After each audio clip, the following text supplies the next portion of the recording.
추석은 을에 온 가족이 모여 정을 나누는 따뜻한 날이어야 합니다.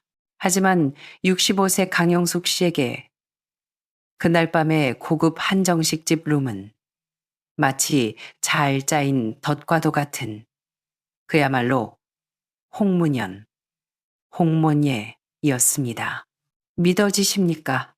아들을 위해 반평생 모은 전 재산을 쏟아부은 어머니가 정작 가족 식사 자리에서는 상석샹싱커녕 며느리에게 떠밀려 구석 자리로 쫓겨났다는 사실이요. 심지어 계산서가 들어오자 방 안에는 죽은 듯한 정적만이 감돌았고 식탁 밑에서는 아들이 어머니의 정강이를 걷어차며 계산을 종용했습니다. 과연 그 발길질은 무엇을 부서뜨렸을까요? 체면 때문에 계속해서 아들의 현금 인출기 노릇을 할 것인가? 아니면 그 자리에서 관계를 끊고 반격에 나설 것인가? 평범해 보이는 가족 식사 뒤에 숨겨진 소름 끼치는 부모 재산 빼먹기의 실체. 오늘 채널에서는 인내하던 어머니에서 냉철한 심판자로 거듭난 한 여성의 이야기를 들려드립니다. 핏줄이라는 이름의 협박 속에서 그녀가 어떻게 자신의 존엄을 지켜냈는지 그 숨막히는 과정을 지금 시작합니다. 제 이름은 강영숙. 올해 68입니다. 회계법인에서 일하다 은퇴한 지는 몇 년 되었지요. 오늘 이 추석 가족 식사는 금쪽 같은 내 아들 민호가 제안한 자리였습니다. 엄마, 추석이잖아요. 양가 어른들 모시고 식사 한번 해요. 생각해보니 민호가 며느리 지은이와 결혼한 지 1년이 넘었지만 사돈댁과 제대로 앉아 밥 한 끼 먹은 적이 별로 없더군요. 게다가 요즘 며느리 지은이가 은근슬쩍 불평을 늘어놓곤 했습니다. 지금 사는 집이 좁네. 더 큰 아파트로 이사 가고 싶네 하면서요. 뼈 있는 말이라는 걸 알았기에 오늘 식사 자리에서 그들의 의중을 한번 떠볼 생각이었습니다. 저는 미용실에 들러 드라이도 하고 아끼던 개량 한복도 꺼내 입었습니다. 손에는 예전 직장 동료가 선물해준 고급 홍삼 세트 2박스를 챙겼죠. 사돈댁 드릴 선물이었습니다. 저는 먼저 택시를 타고 강남 청담동에 있는 고급 해산물 요리 전문점 해진 하젠으로 향했습니다. 가격이 만만치 않은 곳이죠. 약속 시간인 6시. 밤보다 20분 일찍 도착해 예약된 룸으로 안내받았습니다. 방은 꽤 넓었습니다. 중앙에는 커다란 원탁이 놓여 있었고 문을 마주보는 가장 안쪽 자리가 바로 상석이었죠. 저는 남편과 사별한 혼자지만 오늘 식사의 실질적인 물주가 될 테니 당연히 그 상석은 제 자리라 생각했습니다. 민호가 자기가 산다고 큰 소리 쳤지만 결국 제 지갑을 열게 될 거란 걸 알고 있었으니까요. 소파에 앉아 차를 마시며 집 문제를 어떻게 꺼낼지 고민했습니다. 그렇게 30분이 훌쩍 지나 7시가 다 되어서야 룸문이 열렸습니다. 아이고 사부인, 오래 기다리셨죠? 명절이라 차가 어찌나 막히던지 원. 사람보다 목소리가 먼저 들어왔습니다. 안사돈 김 여사의 쩌렁쩌렁한 목소리였죠. 뒤이어 바깥사돈 이 씨와 며느리 지은이 그리고 아들 민호가 줄지어 들어왔습니다. 저는 시계를 한번 쳐다보고는 별말 없이 웃으며 일어났습니다. 아니에요. 괜찮습니다. 명절엔 어디나 막히죠. 어서들 앉으세요. 오늘따라 지은이는 꽤나 차려입었더군요. 들어오자마자 마치 여주인이라도 된 양직원에게 차를 따르게 하고 메뉴판을 달라고 지시했습니다. 제가 문 정면에 상석으로 가렸던 찰나 지은이가 빠른 걸음으로 다가왔습니다. 얼굴엔 특유의 상냥한 미소를 띠고 있었지만 손은 제 팔을 은근슬쩍 하지만 단호하게 밀어내더군요. 세게 민 건 아니었지만 교묘한 힘에 저는 휘청하며 옆으로 밀려났습니다. 정신을 차려보니 저는 상석 바로 옆 문과 가장 가까운 서빙 자리에 앉혀져 있었습니다. 어머님, 여기 앉으세요. 지은이는 저를 의자에 앉히며 말했습니다. 여기가 음식이 들어오는 입구랑 가까워서 직원들 부르기도 편하고 어머님이 음식 맛보시기도 좋잖아요. 저는 순간 멍해졌습니다. 음식 들어오는 입구랑 가깝다는 건 소위 말해 시중 들기 좋은 자리 아닌가요? 제가 뭐라 대꾸하기도 전에 지은이는 몸을 돌려 자기 아버지에게 깍듯이 손짓했습니다. 아빠는 귀한 손님이시고 어른이시니까 여기 상석에 앉으세요. 화려한 골프웨어 셔츠에 배가 불룩 튀어나온 바깥사돈 이 씨는 사양하는 기색조차 없었습니다. 허허, 가족끼리 뭘 그리 따지냐. 말은 그렇게 하면서도 엉덩이는 이미 상석에 털썩 주저앉아 편한 자세를 잡고 있었죠. 그럼 사양 않고 앉겠네.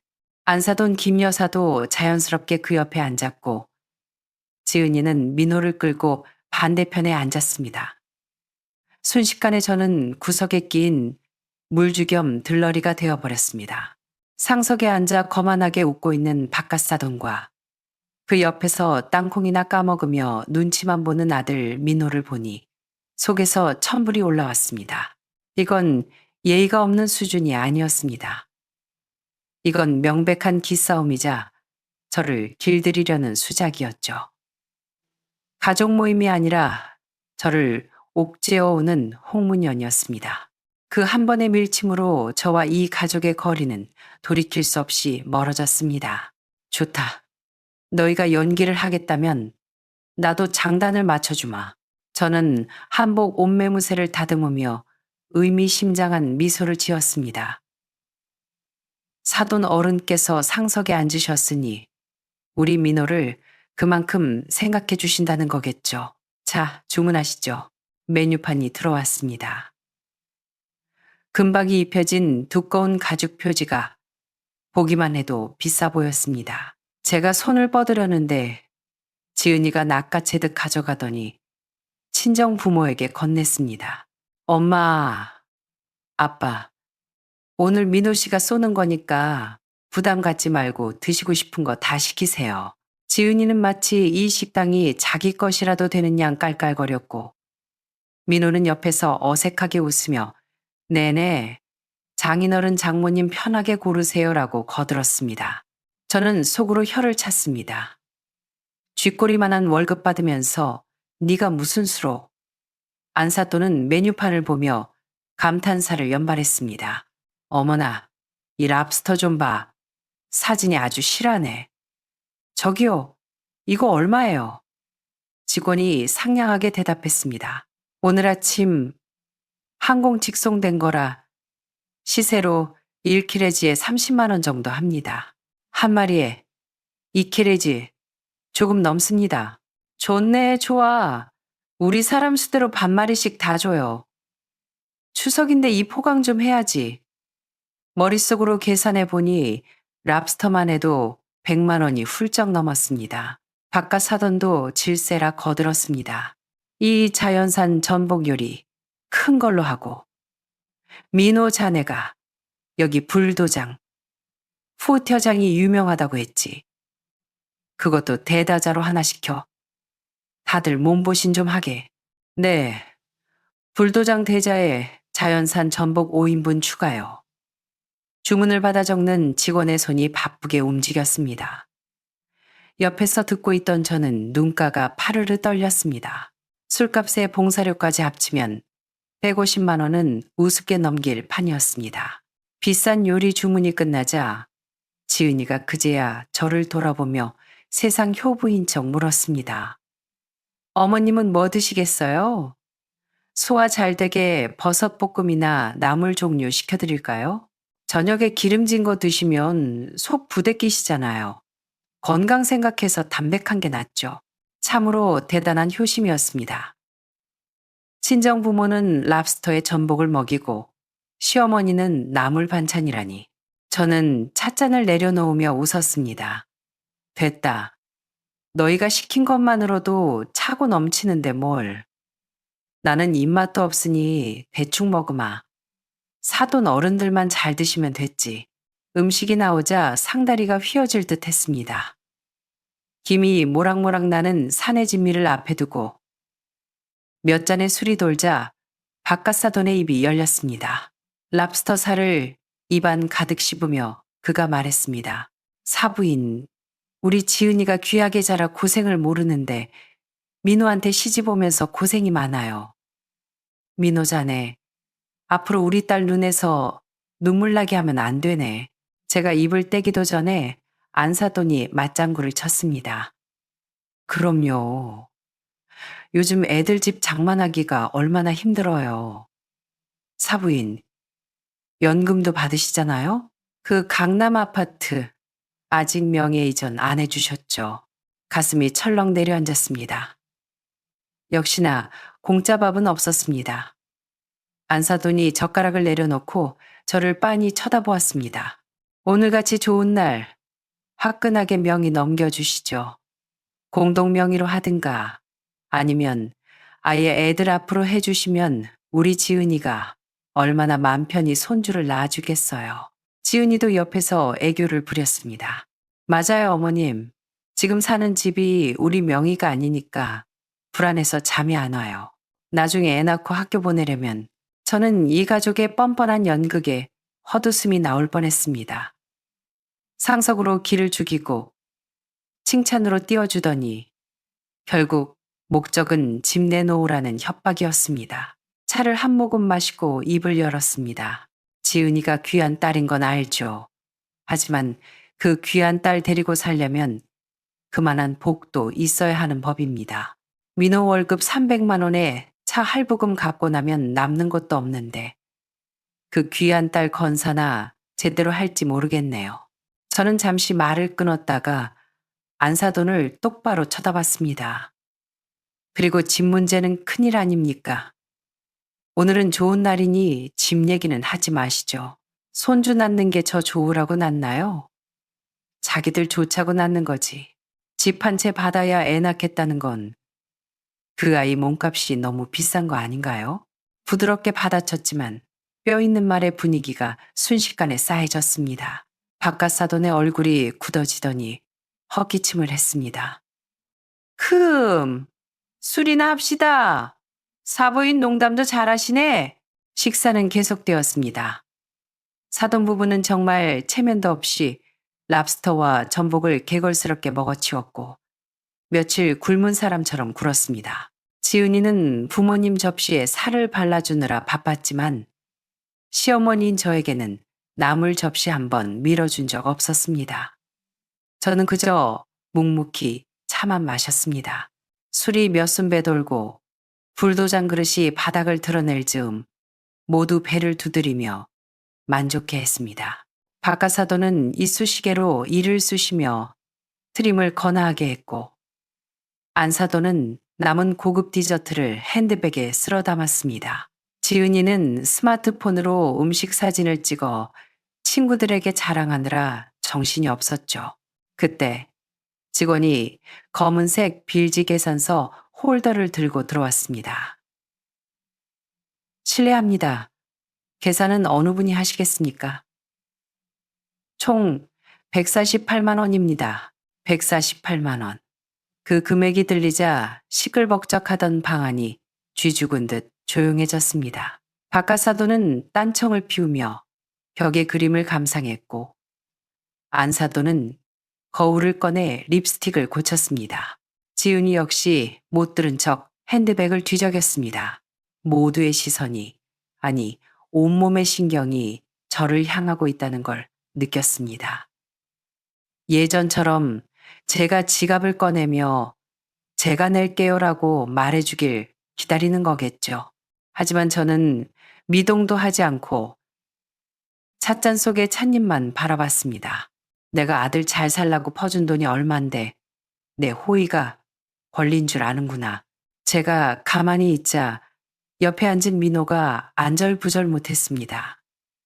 헛기침을 하더니 제 옷소매를 슬쩍 잡아당기더군요. 그래도 제가 반응이 없자 민호는 결국 식탁 밑으로 발을 뻗어 제 정강이를 걷어찼습니다. 퍽 꽤 세게 찼는지 뼈가 욱신거렸습니다. 찻잔을 놓칠 뻔했죠. 고개를 돌려 아들을 봤습니다. 민호는 인상을 찌푸리며 입 모양으로 다급하게 말했습니다. 엄마, 빨리요. 직원 기다리잖아. 창피하게 왜 이래요? 그 비굴하고도 당연하다는 듯한 눈빛을 보는 순간 헛웃음이 터졌습니다. 이게 내가 32년 동안 키운 아들인가. 그 발길질 한 번이 참으로 고마웠습니다. 제 정강이는 아팠지만 덕분에 정신이 번쩍 들었거든요. 어릴 때부터 원하는 건 다 해줬습니다. 유학, 차, 결혼, 신혼여행 비용까지. 그게 사랑인 줄 알았는데 저는 제 손으로 피를 빨아먹는 거머리를 키운 셈이었습니다. 그리고 그 거머리는 더 탐욕스러운 하이에나 떼를 몰고 왔고요. 상석에 앉아 랍스터를 뜯는 사람들은 돈 한 푼 안 내고 구석에서 나물이나 먹은 제가 150만 원을 낸다? 어림없는 소리. 저는 마음속의 슬픔을 꾹 눌러 담고 아주 환하게 웃었습니다. 천천히 찻잔을 내려놓고 의자에 걸어둔 가방을 챙겨 일어났습니다. 모두들 제가 계산하러 가는 줄 알았을 겁니다. 사돈네 표정이 밝아졌고 민호도 안도의 한숨을 쉬며 의자에 몸을 기댔습니다. 저는 그들의 뻔뻔한 얼굴을 눈에 담으며 우아하게 문 쪽으로 걸어갔습니다. 직원이 저에게 다가와 계산서를 내밀었습니다. 고객님, 카운터는 저쪽입니다. 저는 걸음을 멈추고 계산서를 받지 않았습니다. 대신 뒤를 돌아 그 탐욕스러운 가족들을 향해 또렷하게 말했습니다. 아, 뭔가 착각하신 것 같네요. 오늘 식사는 제가 사는 게 아닙니다. 직원이 당황하여 멈칫했습니다. 저는 방금 트림을 하던 바깥사돈과 멍하니 있는 아들을 번갈아 가리켰습니다. 오늘 제 아들이 장인어른 장모님 대접한다고 만든 자리예요. 보세요. 상석에 앉은 분이 이 집 어른이고 주문도 저분들이 다 하셨잖아요. 한국 예절에 상석에 앉은 주인이 밥값 내는 게 당연하지.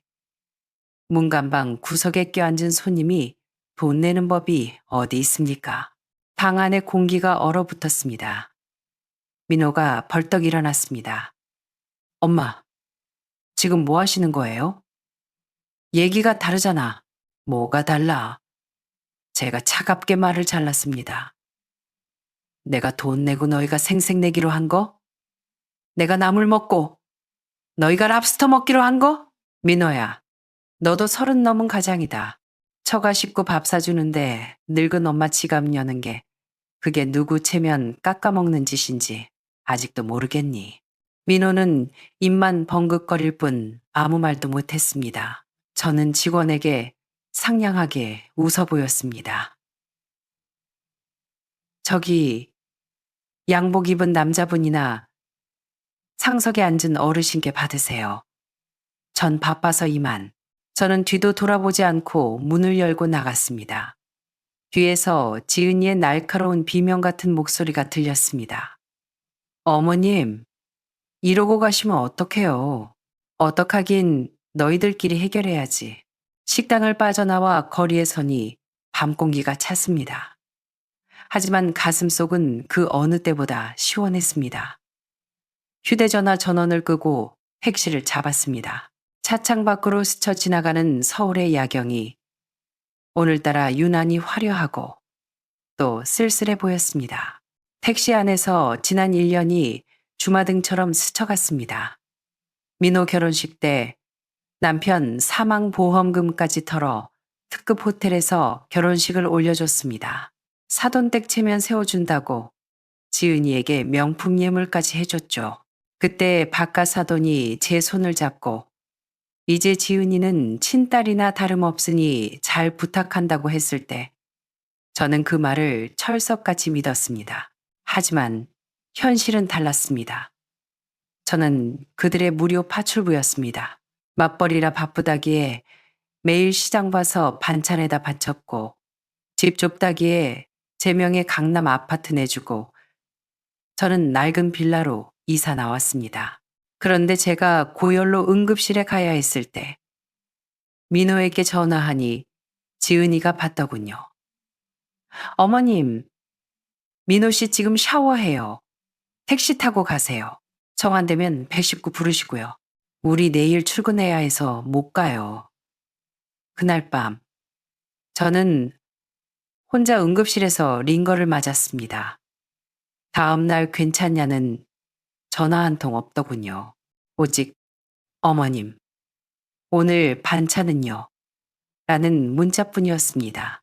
지난달 제 생일에도 상다리 부러지게 차려놓고 기다렸는데 다 식어 빠진 뒤에야 민호에게 문자가 왔습니다. 엄마, 장인어른 오셔서 밖에서 먹고 들어갈게요. 생신 축하해요. 그 차가운 밥상을 보며 저는 깨달았습니다. 사람 마음이 다 내 맘 같지 않다는 걸. 호의가 계속되니 권리인 줄 아는 사람들. 내 선량함은 그들에게 그저 이용해 먹기 좋은 약점일 뿐이었습니다. 오늘 그 식탁 밑에 발길질이 저를 완전히 깨워주었습니다. 강영수, 너 68살 먹도록 호구 노릇했으면 됐다. 이제 내 돈, 내 집, 내 마음 다 거둔다. 집에 도착해 따뜻한 차 한 잔 끓여 마시는데 예상대로 현관벨이 미친 듯이 울렸습니다. 시계를 보니 밤 10시 반. 생각보다 빨리 왔더군요. 문을 열자 민호와 지은이가 씩씩거리며 들어왔습니다. 어머님, 너무하신 거 아니에요. 지은이가 핸드백을 소파에 내동댕이 쳤습니다. 평소의 상냥함은 온데간데 없고 악에 바친 얼굴이었습니다. 우리를 거기다 버리고 가시면 어떡해요? 우리 아빠 엄마가 얼마나 무안해 하셨는지 아세요? 결국 제 신용카드 한도 초과해서 겨우 긁었다고요. 민호도 거들었습니다. 엄마, 진짜 왜 이래? 고작 돈 150만 원 때문에 사위 체면을 이렇게 구겨? 장인어른 보기 민망해 죽겠네. 민호도 저는 찻잔을 들고 소파에 앉아 그들을 올려다봤습니다. 고작 150만 원? 민호야, 네 월급 절반이 날아갔는데 그게 고작이니. 그건 별개죠. 지은이가 소리쳤습니다. 이건 자존심 문제라고요. 직원들이 우릴 어떻게 쳐다봤는지 아세요? 돈 없는 거지 취급했다고요. 자존심은 남이 세워주는 게 아니라 본인이 지갑 열 때 생기는 거다.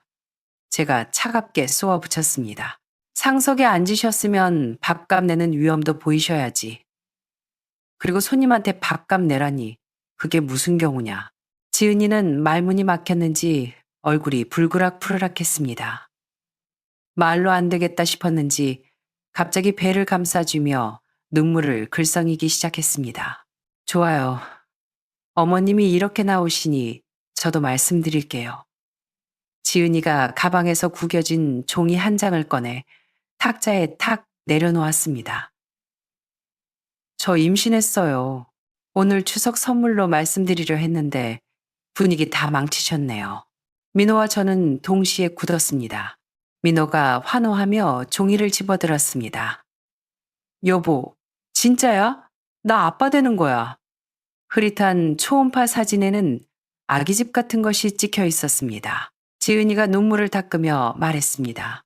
의사 선생님이 저 몸이 약해서 조심해야 한대요. 어머님, 아시죠? 지금 사는 집 좁고 햇볕도 안 들어서 태교에 안 좋아요. 우리 손주 위해서라도 그 강남 아파트 당장명에 넘겨주세요. 그거 팔아서 넓은 학군지로 이사 가야 해요. 안 들어주시면 저 이 아이 못 낳아요. 민호가 다급하게 저를 봤습니다. 엄마, 들었지? 손주라잖아. 그냥 해달라는 대로 해줘요. 명예 이전 도장 하나면 되잖아. 초음파 사진과 뱃속의 아이를 담보로 거래를 하려는 며느리를 보니 소름이 끼쳤습니다. 예전 같으면 춤이라도 췄겠지만 이미 신뢰는 깨졌습니다. 지난주에 지은이가 클럽에서 술 마시는 사진을 SNS에 올린 걸 봤거든요. 저는 속으로 냉소를 삼키며 겉으론 반색했습니다. 정말? 아이고, 이건 경사다. 내가 아까는 화가 나서 그랬다. 내 손주를 위해서라면 뭐든 못해주겠니? 두 사람의 눈이 번쩍 띄었습니다. 그럼 내일 당장 구청 가서 서류 접수해요. 지은이가 재촉했습니다. 내일은 내가 병원 예약이 있어서 안 되고 모레 아침에 보자. 서류 준비해서 그들을 돌려보내고 저는 바로 산부인과 수간호사로 일하는 고등학교 동창에게 전화를 걸었습니다. 그리고 변호사에게도 연락해 가장 강력한 조항이 담긴 조건부 증여 계약서를 부탁했습니다. 너희가 여우처럼 군다면 나는 호랑이가 되어주마. 이틀 후 아침, 구청 앞 카페. 민호와 지은이는 일찌감치 와서 기다리고 있었습니다. 지은이는 일부러 펑퍼짐한 옷에 단화를 신고 배를 어루만지고 있더군요. 저는 변호사와 함께 들어갔습니다. 자, 이게 증여 계약서다. 변호사가 서류를 내밀며 설명했습니다. 강영숙님의 아파트를 증여하되 두 가지 조건이 붙습니다. 첫째, 부모 부양의 의무를 성실히 이행할 것. 둘째, 이혼하거나 학대, 유기 시 증여는 즉시 취소되고 소유권은 반환됩니다. 지은이가 계약서를 훑어보더니 탁 덮어버렸습니다. 어머님, 지금 저 의심하세요? 가족끼리 무슨 계약서예요? 치사하게. 민호도 거들었습니다. 엄마, 이건 좀 아니다. 이건 나를 보호하는 거기도 하지만 내 손주를 위한 거기도 해. 지은아, 아이를 그토록 사랑한다면 여기 서명 못할 이유가 없잖니. 저 안 해요. 지은이가 벌떡 일어났습니다. 무조건 그냥 넘겨주세요. 안 그러면 저 지금 병원 가서 애 지울 거예요. 본색을 드러내는구나. 저는 가방에서 서류 봉투 하나를 더 꺼냈습니다. 병원 가기 전에 이거부터 해명해라. 그것은 구청에서 뗀 서류와 사진 한 장이었습니다. 지난달에 너희 둘, 내 신분증이랑 도장 훔쳐다가 구청 가서 대리인 명의 이전 가능한지 물어봤더구나. 본인 없인 안 된다고 해서 헛걸음했고 두 사람의 얼굴이 백지장처럼 하얗게 질렸습니다. 그건 그냥 알아만 본. 그리고 이거. 저는 지은이 친구의 인스타그램 캡처 사진을 던졌습니다. 내 친구 미정이 알지? 걔가 올린 초음파 사진이랑 네가 보여준 사진, 일련 번호랑 날짜까지 똑같더구나.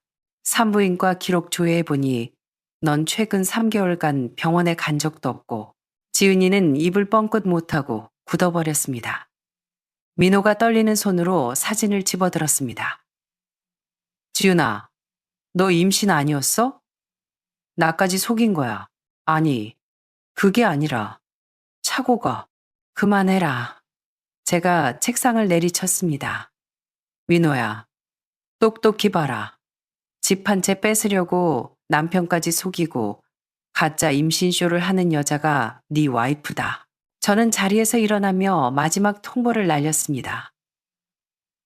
그 강남 아파트 이미 부동산에 내놨다. 월세로 돌려서 내 노후 자금으로 쓸 거다. 그리고 지금 너희가 사는 집 당장 비워라. 내일부터는 월세 내고 살든가 나가든가 해. 엄마, 그럼 우린 어디서 살아요? 민호가 울부짖었습니다. 네, 나이 32이다. 엄마는 너 어릴 때 다 키워놨다. 늙어서까진 책임 못 진다. 나가서 죽이 되든 밥이 되든 너희 힘으로 살아. 그날 이후 사돈댁이 저희 집까지 쳐들어와 난동을 부리는 추태를 보였습니다. 위자료 내놔라. 사기 결혼이다 하며 고래고래 소리를 질렀지만 제가 경찰을 부르고 CCTV 영상을 증거로 내밀자 꼬리를 내리고 도망쳤습니다. 그 과정에서 바깥사돈이 홧김에 민호 뺨을 때렸고 민호는 그제야 그들이 자기를 가족이 아닌 호구로 봤다는 걸 깨닫고 펑펑 울더군요. 참으로 비싼 수업료를 치른 셈입니다. 결국 두 사람은 이혼했습니다. 지은이는 위자료 한 푼 못 받고 쫓겨났고 민호는 빈털터리가 되어 고시원을 전전하며 배달 일을 시작했습니다. 반년 후 민호가 저를 찾아왔습니다. 검게 그을린 얼굴에 헬멧을 쓴 채 꼬깃꼬깃한 봉투 하나를 내밀더군요. 엄마, 죄송해요. 제가 정말 바보였어요. 이거 배달해서 번 돈인데 맛있는 거 사드세요. 봉투엔 20만 원이 들어있었습니다. 예전에 제가 준 수천만 원보다 훨씬 무거운 돈이었습니다. 저는 그 돈을 받았습니다. 하지만 다시 집으로 들이진 않았습니다. 고맙다. 하지만 민호야, 각자의 삶은 각자가 책임지는 거야. 우린 적당한 거리를 두고 살자. 지금 저는 스위스로 가는 비행기 안에서 이 글을 쓰고 있습니다.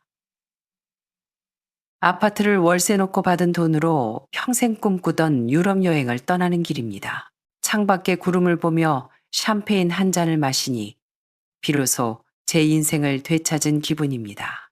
자식 농사가 노후 대책이라는 말, 이제는 옛말입니다. 늙어서 기댈 곳은 자식이 아니라 내 손에 쥐어진 돈과 건강한 몸, 그리고 누구에게도 휘둘리지 않는 단단한 마음뿐이라는 걸 뼈저리게 배웠으니까요. 여러분이라면 그날 밤 체면 때문에 밥값을 내셨을까요? 아니면 저처럼 박차고 나오셨을까요?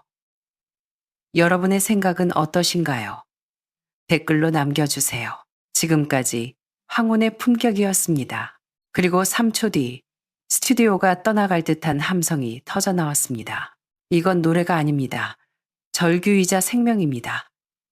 심사위원이 눈물을 닦으며 말했습니다. 그날 우리는 더 이상 홍대의 맹인과 고아가 아니었습니다. 무대의 주인공이었습니다. 민재는 우승을 차지했습니다. 우리는 유명해졌습니다.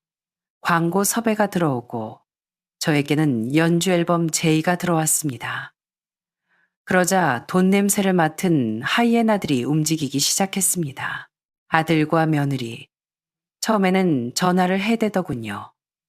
엄마, 나 지훈이야. 방송 봤어.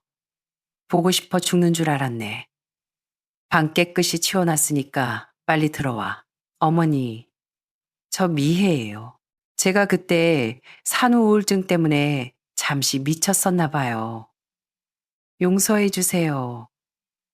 우리 가족이잖아요. 저는 말없이 차단했습니다. 그러자 그들은 저급한 주간지와 인터뷰를 하며 피해자 코스프레를 시작했습니다. 충격 단독, 우승 가수 민재, 치매 노인 납치 감금 의혹, 아들의 눈물 호소, 그놈이 우리 엄마 눈 안 보이는 걸 이용해서 돈벌이 수단으로 쓰고 있어요. 인터넷 여론이 술렁였습니다. 민재가 할머니 이용하는 거 아니냐는 악플이 달리기 시작했죠. 민재는 화가 나서 펄펄 뛰었지만 저는 침착했습니다. 민재야, 난 이런 일로 내 명예가 더럽혀지는 걸 참을 수 없다. 더군다나 너까지 매도당하는 건 절대 못 본다. 저는 뉴스 인터뷰 프로그램에 출연을 자청했습니다. 조건은 하나, 민재와 함께 나가는 것.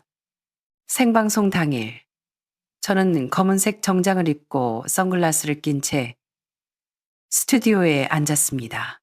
앵커가 조심스럽게 물었습니다. 임숙자 씨, 가족분들의 주장에 대해 어떻게 생각하십니까?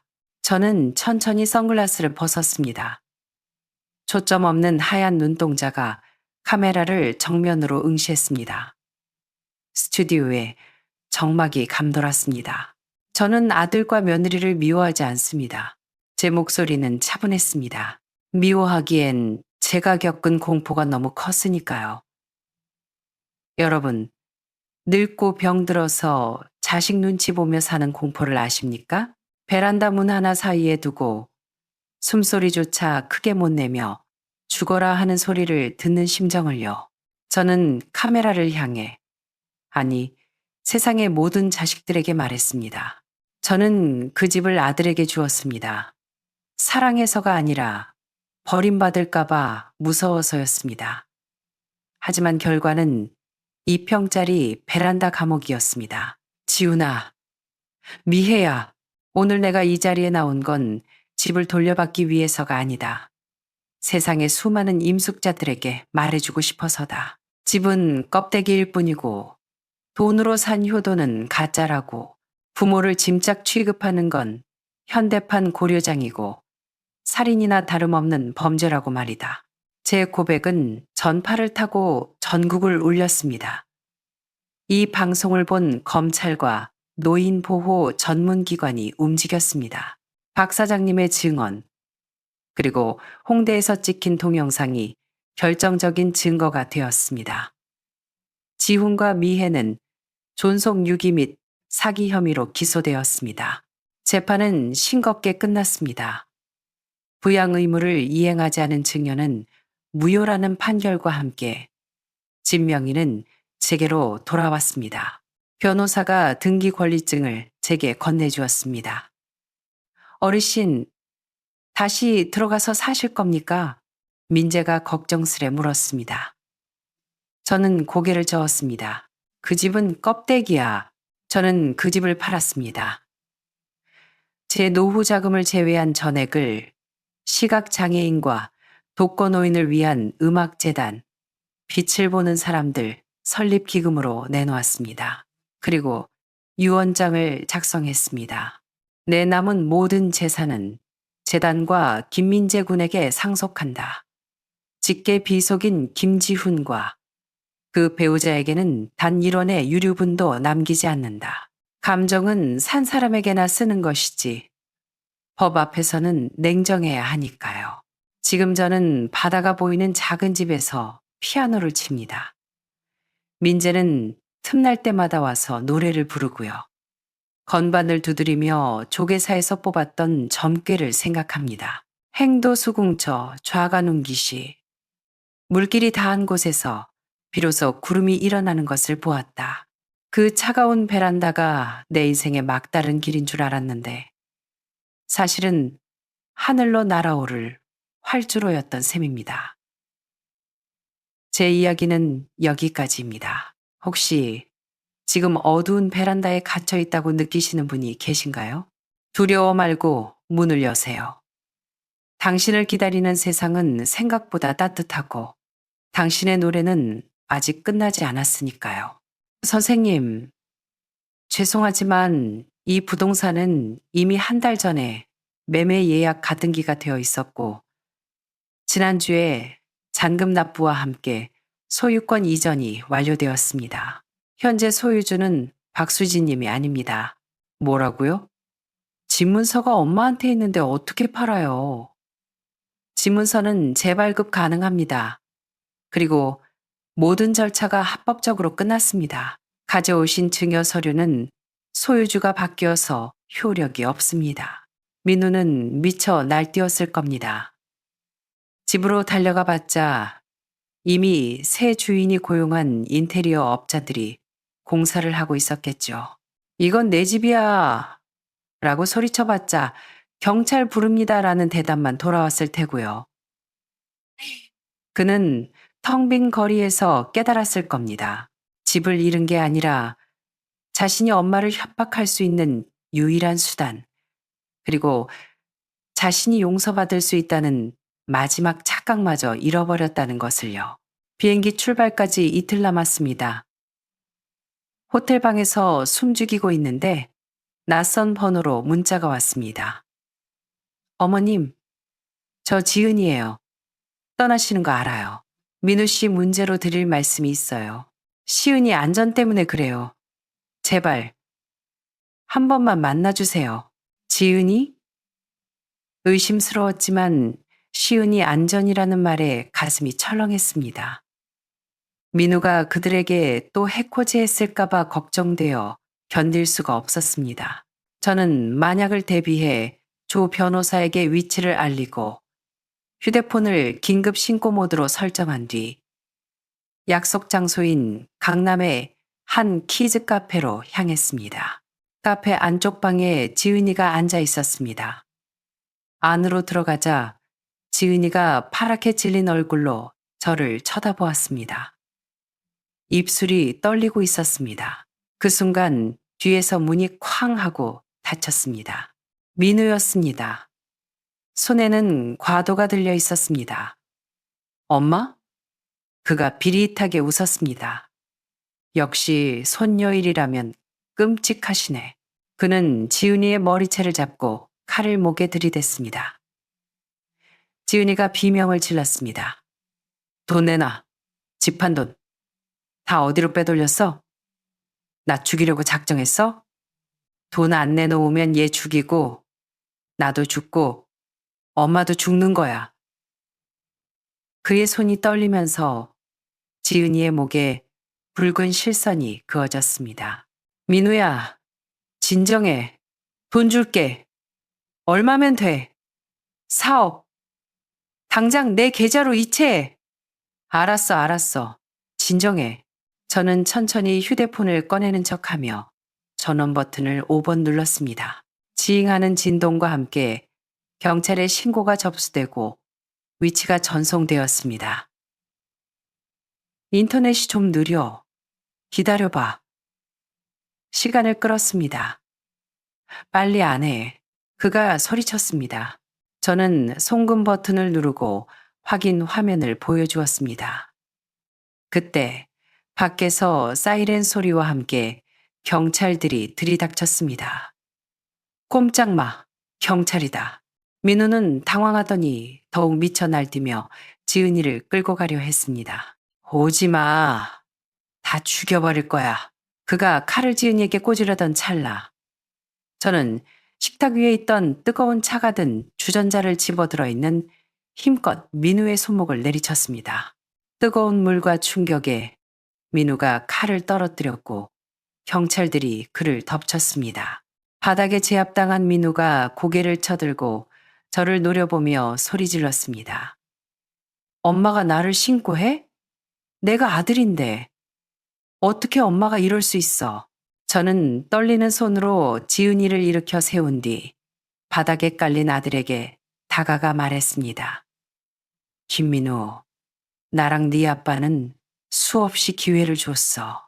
내 발로 기회를 차버린 건 너야. 세상 탓, 부모 탓 하지 마. 내 욕심이 너를 괴물로 만든 거야. 감옥에서 평생 반성해라. 난 이제 널 낳은 적 없는 셈 칠 거다. 저는 뒤돌아섰습니다. 이것이 자식과의 마지막이었습니다. 이틀 뒤 인천공항 출국장 지은이가 시은이를 데리고 배웅을 나왔습니다. 어머님, 정말 감사해요. 어머님 아니었으면 저랑 저는 지은이를 안아주었습니다. 그런 말 마라. 시은이 잘 키워. 저놈은 네 남편도 시은이 아빠 자격도 없어. 저는 시은이에게 다가가 눈높이를 맞췄습니다. 시은아, 할머니가 아주 먼 곳으로 가요. 할머니, 언제 와? 저는 대답 대신 웃으며 작은 통장을 시은이 손에 쥐어주었습니다. 제 폐물을 팔아 마련한 시은이의 학자금 통장이었습니다. 시은아, 나중에 커서 꼭 정직하고 착한 사람이 되어야 해. 알았지? 어머님, 건강하세요. 도착하면 꼭 연락 주시고요. 지은이의 인사를 뒤로하고 저는 출국 심사대로 향했습니다. 뒤돌아보면 발길이 떨어지지 않을 것 같아 앞만 보고 걸었습니다. 비행기가 굉음을 내며 이륙했습니다. 창밖으로 멀어지는 서울의 풍경. 굽이치는 한강과 남산타워가 장난감처럼 작아졌습니다. 저곳에 제 청춘이 있었고 남편과의 사랑이 있었고 한때 완벽하다고 믿었던 가정이 있었습니다. 이제는 모두 과거가 되었습니다. 저는 제 손을 내려다보았습니다. 갓난아이였던 아들을 안고 걸음마를 가르치던 손. 하지만 결국 그 아들을 감옥으로 보낸 손. 뼈가 으스러지는 듯한 아픔이 심장을 찔렀습니다. 제 살을 도려내는 것보다 만 배는 더 아팠습니다. 도박과 마약이 이렇게 무서운 줄 몰랐습니다. 착했던 내 아들을 송두리째 집어삼키고 부모에게 칼을 겨누게 만들었으니까요. 하지만 그 아픔 덕분에 저는 살았습니다. 독하게 끊어내지 않았다면 우리 모두 그 늪에 빠져 죽었을 테니까요.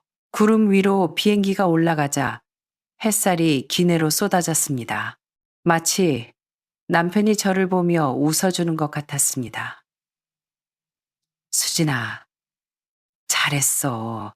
울지 말고 앞으로 나아가. 저는 눈물을 꾹 참고 미소를 지었습니다. 싱가포르에서의 삶이 외로울지 모릅니다. 하지만 두렵지 않습니다.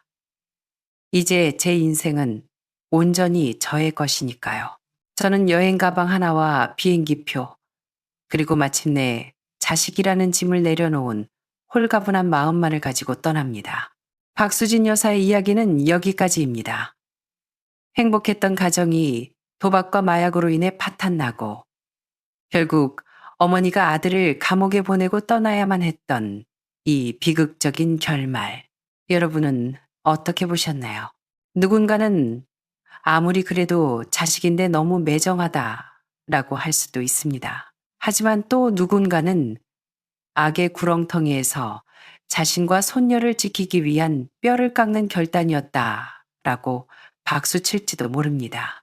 여러분이 만약 박수진 여사였다면 칼을 들고 위협하는 아들 앞에서 어떤 선택을 하셨을까요? 끝까지 품어주는 것이 사랑일까요? 아니면 과감하게 끊어내는 것이 진정한 사랑일까요? 도박과 마약은 한 사람뿐만 아니라 가족 전체를 파멸로 이끄는 무서운 병입니다. 여러분의 생각과 감상을 댓글로 남겨주세요. 오늘 이야기가 마음에 드셨다면 구독과 좋아요, 알림 설정 부탁드립니다. 어둠 속에서도 빛을 찾아 나아가는 용기가 필요한 분들에게 이 영상을 공유해 주세요. 시청해 주셔서 감사합니다.